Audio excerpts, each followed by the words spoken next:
appelés à y aller. Nous allons entrer dans la liturgie de la parole de notre Dieu. Ce matin, nous avons 3 textes,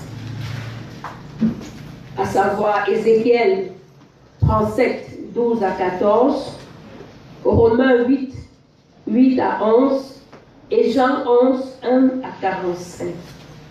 Ézéchiel 37, 12 à 14, Romains 8, 8 à 11 et Jean 11, 1 à 45. Mais avant la lecture, demandons l'omniscience divine afin de mettre notre parole dans notre cœur, de mettre cette parole dans notre cœur, de la sceller pour toujours et pour notre vie. Prions le Seigneur. Dieu de toute science, de toute connaissance, inspirateur de la gnose, les faibles hommes que nous sommes, avec nos tares et nos manquements, mais convaincus que ta puissance nous revêt et nous amène à la connaissance absolue. Nous voulons maintenant plonger au creuset même de la richesse de tout l'univers qu'est ta parole. Cette parole que nous voulons lire, non pas comme un journal, non pas comme une leçon, mais lire comme une notice de vie qui nous donnera de savoir marcher chaque jour et qui nous donnera, au Dieu de gloire, la victoire lorsque viendra les temps difficiles. Seigneur, nous ne pouvons la comprendre si tu n'interviens. Déploie donc toute l'énergie du Saint-Esprit en chacun de nous, présents ici et même ailleurs, aux confins de la terre où nous sommes suivis, afin que ta parole devienne véritablement cette lumière qui jaillit en nous et cette source d'eau vive qui ne tarit pas. Oui, notre Dieu, nous sommes à ton écoute. Parle-nous. Amen. Nous allons lire les 3 textes. Nous commençons par celui d'Ézéchiel 37, 12 à 14. Là, il est écrit: prophétise donc et dis-leur, ainsi parle le Seigneur, l'Éternel. Voici, j'ouvrirai vos sépulcres, je vous ferai sortir de vos sépulcres, ô mon peuple, et je vous ramènerai dans le pays d'Israël. Et vous saurez que je suis l'Éternel, lorsque j'ouvrirai vos sépulcres, et que je vous ferai sortir de vos sépulcres, ô mon peuple. Je mettrai mon esprit en vous, et vous vivrez. Je vous rétablirai dans votre pays, et vous saurez que moi, l'Éternel, j'ai parlé et agi, dit l'Éternel. Romains, chapitre 8, 8 à 11. Or, ceux qui vivent selon la chair ne sauraient plaire à Dieu. Pour vous, vous ne vivez pas selon la chair, mais selon l'Esprit. Et si du moins l'Esprit de Dieu habite en vous, si quelqu'un n'a pas l'Esprit de Dieu, il ne lui appartient pas. Et si Christ est en vous, le corps, il est vrai, est mort à cause du péché, mais l'Esprit est vie à cause de la justice. Et si l'Esprit de celui qui a ressuscité Jésus d'entre les morts habite en vous, celui qui a ressuscité Christ d'entre les morts rendra aussi la vie à vos corps mortels par son Esprit qui habite en vous. Amen. Jean chapitre 11, des versets 1 au verset 45, il est écrit: il y avait un homme malade, Lazare de Béthanie, village de Marie et de Marthe, sa sœur. C'était cette Marie qui oignit de parfum le Seigneur et qui essuya les pieds avec ses cheveux. Et c'était son frère Lazare qui était malade. Les sœurs envoyèrent dire à Jésus, « Seigneur, voici celui que tu aimes est malade. » Après avoir entendu cela, Jésus dit, « Cette maladie n'est point à la mort, mais elle est pour la gloire de Dieu, afin que le Fils de Dieu soit glorifié par elle. » Or Jésus aimait Marthe et sa sœur et Lazare. Lors donc il lui apprit que Lazare était malade, il resta 2 jours encore dans le lieu où il était, et il dit ensuite aux disciples, « Retournons en Judée. » Les disciples lui dirent, « Rabbi, les Juifs tout récemment cherchaient à te lapider, et tu retournes en Judée. » Jésus répondit, « N'y a-t-il pas 12 heures au jour? Si quelqu'un marche pendant le jour, il ne bronche point, parce qu'il voit la lumière de ce monde. Mais si quelqu'un marche pendant la nuit, il bronche, parce que la lumière n'est pas en lui. » Après ces paroles, il leur dit, « Lazare, notre ami, dort, mais je vais le réveiller. » Les disciples lui disent, « Seigneur, s'il dort, il sera guéri. » Jésus avait parlé de sa mort, mais il crut qu'il parlait de l'assoupissement du sommeil. Alors Jésus leur dit ouvertement, « Lazare est mort. Et à cause de vous, afin que vous croyiez, je me réjouis de ce que je n'étais pas là, mais allons vers lui. » Sur quoi Thomas, appelé Didyme, dit aux autres disciples, « Allons aussi, afin de mourir avec lui. » Jésus, étant arrivé, trouva que Lazare était déjà depuis 4 jours dans le sépulcre. Et comme Béthanie était près de Jérusalem, à 15 stades environ, beaucoup de Juifs étaient venus vers Marthe et Marie pour les consoler de la mort de leur frère. Lorsque Marthe apprit que Jésus arrivait, elle alla au-devant de lui, tandis que Marie se tenait assise à la maison. Marthe dit à Jésus, « Seigneur, si tu eusses été ici, mon frère ne serait pas mort. Mais maintenant, je sais que tout ce que tu demanderas à Dieu, Dieu te l'accordera. » Jésus lui dit, « Ton frère ressuscitera. » « Je sais, lui répondit Marthe, qu'il ressuscitera à la résurrection au dernier jour. » Jésus lui dit, « Je suis la résurrection et la vie. Celui qui croit en moi vivra, quand même il serait mort. Et quiconque vit et croit en moi ne mourra jamais. Crois-tu cela? » Elle lui dit, « Oui, Seigneur, je crois que tu es le Christ, le Fils de Dieu qui devait venir dans le monde. » Ayant ainsi parlé, elle s'en alla. Puis elle appela secrètement Marie, sa sœur, et lui dit, « Le maître est ici, et il te demande. » Dès que Marie eut entendu, elle se leva promptement et alla vers lui. Car Jésus n'était pas encore entré dans le village, mais il était dans le lieu où Marthe l'avait rencontré. Les Juifs qui étaient avec Marie dans la maison et qui la consolaient, l'ayant vue se lever promptement et sortir, la suivit en disant, « Elle va au sépulcre où il pleurait. » Lorsque Marie fut arrivée là où était Jésus et qu'elle le vit, elle tomba à ses pieds et lui dit, « Seigneur, si tu eusses été ici, mon frère ne serait pas mort. » Jésus, la voyant pleurer, et elle et les Juifs qui étaient venus avec elle, frémit en son esprit et fut tout ému. Il dit, « Où l'avez-vous mis? » Seigneur, lui répondit-il, « Viens et vois. » Jésus pleura. Sur quoi les Juifs dirent, « Voyez comment il l'aimait. » Et quelques-uns d'entre eux dirent, « Lui qui a ouvert les yeux de l'aveugle, ne pouvait-il pas faire aussi que cet homme ne mourût point? » Jésus frémissait de nouveau en lui-même, se rendit au sépulcre. C'était une grotte, et une pierre était placée devant.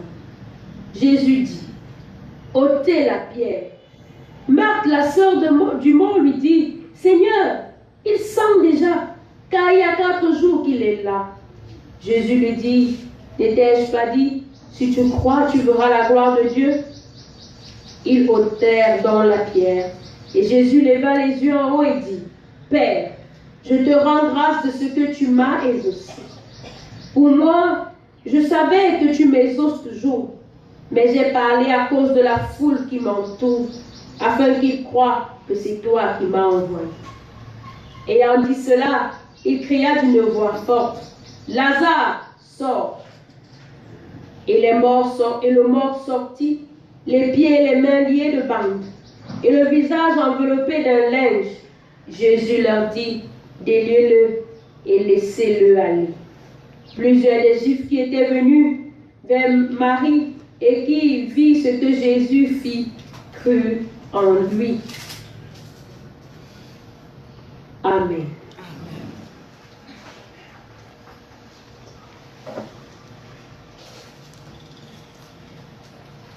C'est dans l'Évangile qu'on trouve la vie, la paix, le bonheur, le bonheur.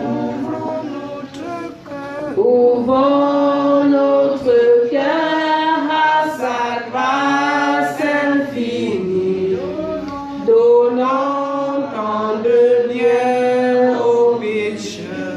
Auprès du Seigneur.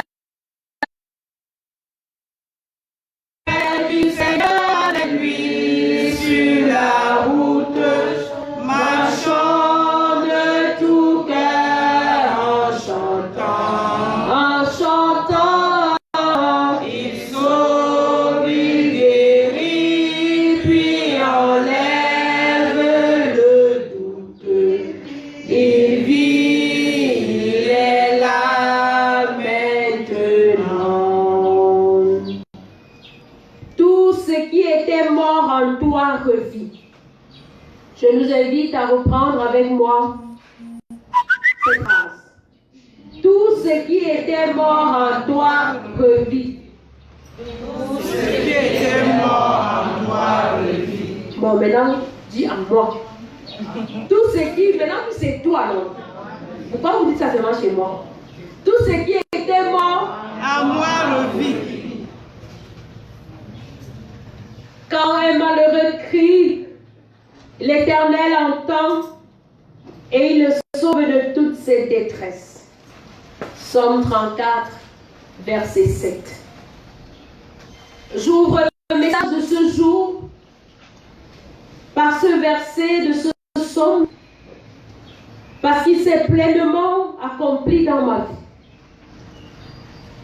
Dans une situation de détresse, parce qu'en effet, jusqu'à hier, dans la détresse. D'une part, parce que la santé n'a pas été au beau fixe pendant toute la semaine. Et d'autre part, la détresse de ne pas savoir quoi dire au peuple de Dieu, la vigne de l'Éternel, qui a besoin d'être féconde, afin que la moisson soit abondante. Et pendant que je criais à Dieu, il m'a envoyé dans mon téléphone. J'ai écouté une petite portion de texte, dont celui que je vous ai lu. Et là, c'était le voile c'est comme si le voile qui obscurcissait le message divin est tombé. Et ce fut clair. Que Dieu voulait que ce matin nous parlions de ceci. Tout ce qui était mort en moi revit. Tout ce qui était mort en toi revit. Et j'ai dit oui, Seigneur. Comme dit souvent quelqu'un, yes. Et j'ai commencé à penser à tous ces vivants qui sont pourtant morts. À tous ces malades qui sont retenus par les machines. À tous les foyers qui sont morts. Aux femmes qui le sont physiquement, mais qui sont mortes dans les entrailles. Aux maisons, aux jolies apparences, mais pourtant remplies de saumons humains, de zombies. Aux jeunes qui ne le sont porte par le nom, parce qu'au fond, étant des vieillards et des croulants. Et je me suis encore exprimée, j'ai dit oui Seigneur, il faut que ça change. Il faut que la mort laisse place à la vie. Que les ténèbres laissent place à la lumière. Il faut que tout et tous ceux qui étaient morts revivent. Et ce matin, le texte de l'Évangile nous parle d'un homme, Lazare, qui au départ était malade et qui par la suite meurt. Cet homme, c'est un ami de Jésus, c'est-à-dire quelqu'un de spécial pour lui, et même dont la famille est spéciale pour le Seigneur. La maladie de Lazare l'emporte, sans que Jésus ne soit venu à son chevet. Et lorsque Lazare s'en est allé, c'est le Seigneur lui-même qui l'annonce à ses disciples. Jésus, en premier lieu, ne parle pas de mort, mais de sommeil. Notre ami Lazare dort. Il prend l'engagement par la suite de s'y rendre, malgré la menace qui pèse sur lui en Judée. Car il y a quelque temps, il a failli être lynché. Mais il sait, il a la ferme assurance que ce n'est pas encore son heure. Car ce temps est encore le sien. Le temps de la lumière, le temps du jour. Et lui-même, il le dit, il y a 12 heures pour le jour. Et le Seigneur est encore dans ce temps-là. Lazare est dans le tombeau depuis 4 jours à son arrivée. Jésus est accueilli par Marthe, qui lui fait une reproche à peine voilée. Si tu avais été là, comme pour lui dire, Seigneur, tu étais où? C'est quand même ton propre ami. Tu l'as laissé mourir. Mais Marthe, par le chagrin, oublie que Dieu est toujours à l'œuvre. Il ne répond jamais absent. Malgré le fait qu'il y a ceux qui diront, il est où en ce moment? Il est présent. Néanmoins, pour se racheter, elle ajoute, comme pour s'excuser. Parce que c'est quand même le maître. Elle dit, même maintenant je sais que tout ce que tu demandes à Dieu, Dieu te le donnera. Et certainement, Jésus a dû sourire un peu. Il lui a dit, je te pardonne, c'est pas grave, c'est la colère. Sache que ton frère, c'est la douleur, sache que ton frère va se prélever. Parce qu'avec moi, tout ce qui est mort vit et revit. Et il ajoute, quiconque vit et met en moi sa foi ne mourra jamais. Et Marthe répond au Seigneur, j'en suis convaincue. Mais pour elle, elle parle du futur, de la résurrection future et non de la résurrection présente. Et vous savez, bien-aimés, nous ne sommes pas différents de Marthe aujourd'hui. Et c'est pourquoi la mort triomphe toujours. Parce que la foi, le levier de vitesse, le carburant de la vie chrétienne, est toujours conjugué au futur. On dit Dieu fera, Dieu dira, Dieu exaucera. Mais comment pouvons-nous comprendre que nous avons fait d'un Dieu vivant, celui qui dit je suis, nous avons fait de lui un Dieu futuriste, un Dieu je serai. Et c'est pareil pour notre foi. Quand elle n'est pas conjuguée au passé, elle est au futur. J'étais un grand prieur. Je lisais la Bible de Genèse à Apocalypse jusqu'à... Mais je crois que bientôt je vais recommencer. Et pour l'instant, où est le présent? On dit même à l'école primaire, Au point le matin, on enseigne à ça, que le présent, c'est le temps de l'action. Donc, si on vit seulement passé et futur, ça veut dire que pour l'instant, on est mort. Et c'est pourquoi, toi qui n'es pas mort, tout ce qui est mort en toi doit vivre. Et doit revivre aujourd'hui. Parce que ton présent commence maintenant. Ton langage même change. Et ton discours doit changer. Il faut dire, Dieu exauce. Dieu fait. Dieu parle. Dieu me parle. Dieu te parle. Aussi là, maintenant. Dis à Dieu, je suis convaincu de tout ce que je te demande. Je suis convaincu que tu me donnes, même si c'est maintenant. Et même si ça ne vient pas, tu as fait ta part. Ta part, c'est de croire que c'est maintenant que tu reçois. Parce que tu n'entres pas dans la souveraineté de Dieu. Dieu peut décider que c'est après. Mais est-ce que quand tu dis Seigneur, je veux ou je souhaite, c'est que tu crois que tu as reçu. Vous savez, David avait coupé la tête de Goliath avant de le tuer. Il avait dit, je vais couper ta tête. David n'avait pas d'épée. Il ne savait même pas tenir l'épée. Et avec la fronde et le caillou, il a renversé Goliath. Mais ce n'est pas le caillou et la fronde qui ont renversé Goliath, qui ont tué Goliath. Ça l'a renversé, mais c'est avec sa propre épée que David a coupé sa tête. C'est parce qu'il a cru. Il a dit, je vais te détrôner. Et il a cru. Il n'a pas dit que quand je vais prier, Dieu va me dire, s'il faut que la semaine prochaine, je viens encore te combattre. Ce n'était pas ça.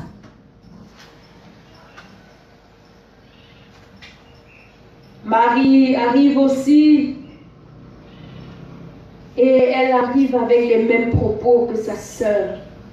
Si tu eusses été ici. Dans ces propos, il faut aussi voir une démonstration véritable de la confiance de cette famille en Jésus-Christ. Et à cause de cela, Jésus fut troublé et ému par le chagrin de Marie au point de fondre en larmes devant cette foi qu'elle plaçait en lui. Mais pour les autres, ce fut l'occasion de murmurer comme d'habitude. Vous savez, il ne faut pas pleurer partout. Hein. Vous pouvez pleurer quelque part, ça devient l'objet de votre moquerie pour toute votre... Vous pouvez pleurer quelque part, ça devient l'objet de votre faiblesse. On sait sur quel point appuyer. Et c'est ce que les Juifs ont fait. Ils ont dit, ah, c'est là même où on t'attendait. Ils ont commencé à murmurer.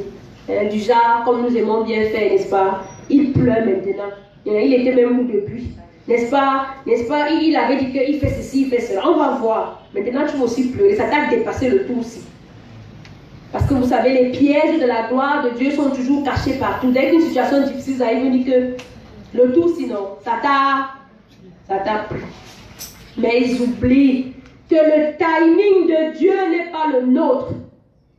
La gloire de Dieu dans la vie de quelqu'un n'est jamais en retard.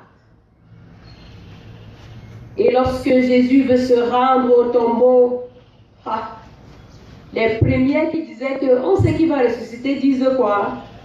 Ils savent déjà. Le Seigneur, nous, on t'a vu pleurer. On sait que tu l'aimes beaucoup, mais ne pars pas quand même jusqu'à la tombe. C'est ça la limite dans la foi. Je crois. Dès que le lieu arrive là-bas, on dit qu'il n'y a que le pasteur qui peut prier. Mais ni Marthe, ni Marie, ni même la foule ne comprennent encore rien. Ils ne comprennent pas que croire et voir la gloire de Dieu passe parfois par la folie. Et je vous ai toujours dit qu'entre foi et folie, c'est juste une question de elle qui a sauté. Parce qu'un chrétien qui n'est pas fou, il n'a pas encore commencé à croire. D'ailleurs, même la définition de la foi, c'est la folie. Assurance des choses qu'on espère, démonstration de celles qu'on ne voit pas. J'ai soif, tu n'as pas l'eau, mais tu bois. Vraiment. Et s'il ne faut pas qu'on voit un peu un psychiatre pour toi, c'est ça la foi. Et Jésus déclare davantage pour renverser leur incrédulité. Seigneur, je sais que tu m'exauces toujours. Mais je dois le faire ici et maintenant pour que tous ceux-ci sachent qui je suis enfin. Et il leur dit donc, roulez la pierre. Et d'une voix forte et puissante, il dit, Lazare, sors. Rien que d'une voix forte et puissante. Sans procédé magique, sans procédé mystique, ni ésotérique, sans bougie, sans pentagramme, seulement avec la parole, la puissance de la parole, une parole qui ouvre le séjour des morts et rend l'âme de Lazare, une parole qui réunit la chair en putréfaction et une âme qui était déjà au loin. Vous savez, 4 jours, vous connaissez le processus de la mort. Il n'y a pas de formol. On n'a pas gardé au frigo. Il est mort, on a embaumé et on a mis dans le sépulcre 4 jours. Ça veut dire que la décomposition a commencé. Et vous savez que quand on meurt, le souffle s'en va, donc l'âme retourne. Mais par la parole puissante, Jésus réunit le corps pourri et l'âme qui était au loin. Une parole qui ramène à la vie ce qui était mort. Et là, ce n'est pas la simple parole. Ici, c'est la parole de Dieu, la parole de puissance, la Roua Adonai. Et le psalmiste dit, la voix de l'Éternel fait enfanter les biches. La parole, la puissance de la voix de l'Éternel fait trembler les montagnes et ressusciter les morts. Et voilà ce qui s'est accompli. Et vous vous rappelez, au culte de Pâques, je vous ai dit, ressusciter, c'est se réveiller et se relever. Lazare dormait, il a été réveillé et il s'est levé de son sépulcre. Et c'est tellement magnifique et tellement puissant parce que lorsque Lazare sort du tombeau, du sépulcre, de la grotte, il n'est plus mort, mais il est vivant. Parce que j'ai renversé ma Bible, j'ai lu, je suis même rentrée dans les textes originaux pour voir si quelque part on avait dit, mais comme Lazare sentait, on allait l'avoir amené quelque part, le laver, avant de venir l'amener au milieu déjà. Il n'y a pas ça. Il est sorti étant normal. La décomposition n'était plus là. Il n'était pas en moitié.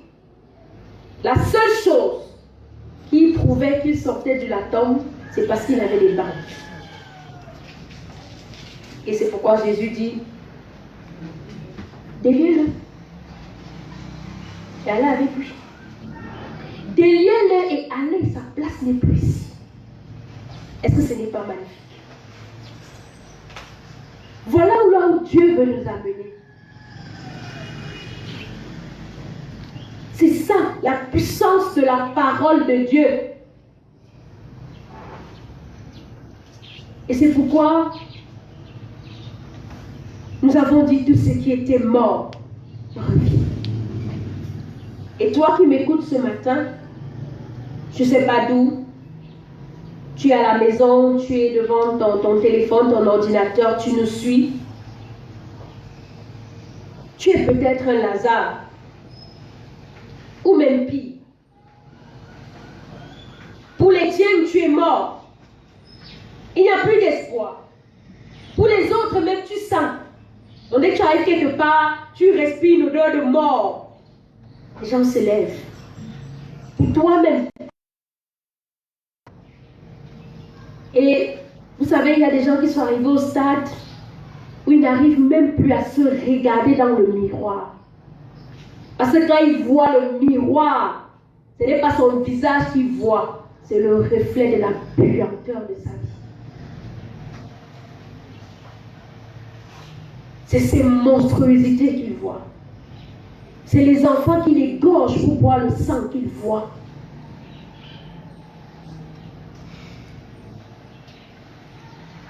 Et c'est sûr que peut-être tu fais partie de cela.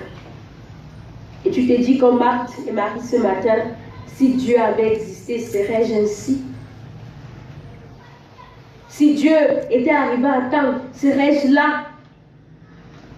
Mais laisse-moi te rassurer que le Seigneur te dit, comme à Ézéchiel ce matin, je veux ouvrir ton sépulcre.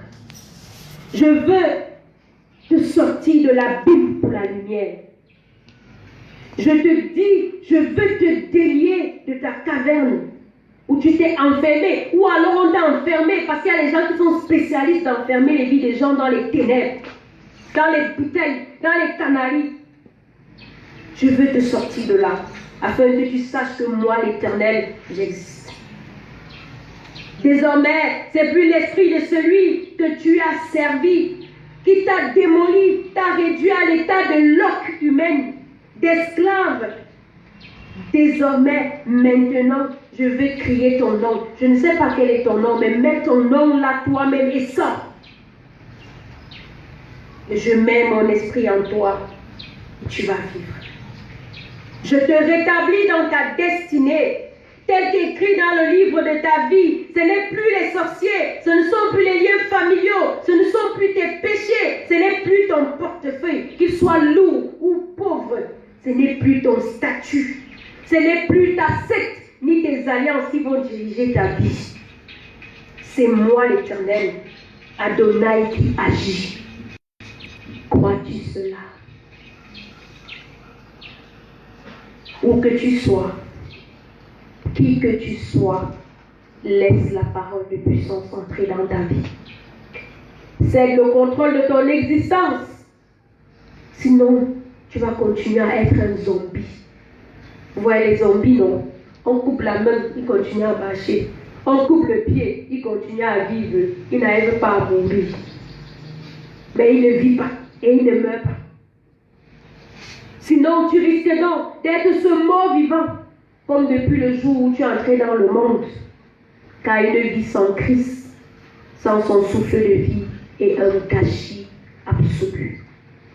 Et vous savez, il y a des personnes, pendant que je dis ça, qui se tapent la main sur la poitrine, que oh, je suis épargné, je suis comme un fils de l'église, foutaise. Toute l'humanité, c'est Lazare. Parce que si Jésus n'était pas allé à la croix pour nous sortir, nous serons tous des Lazare. Et tu es là. Si tu as connu le Seigneur, estime-toi heureux. Parce que toi aussi, tu sentais. Le miracle de la résurrection de Lazare, donc, représente la résurrection de tous les justes, c'est-à-dire de tous les amis du Seigneur. Le réveil de Lazare, c'est la manifestation de l'amour que Dieu a pour ceux qui l'aiment. Et aussi pour faire tomber le voile de l'incrédulité de nos visages. La puissance qui a ressuscité Jésus-Christ et Lazare est la même qui va te faire revivre aujourd'hui. Qui va te réveiller, te relever ce corps mortel, malade. Tout ce qui était mort vit et revit par cette puissance.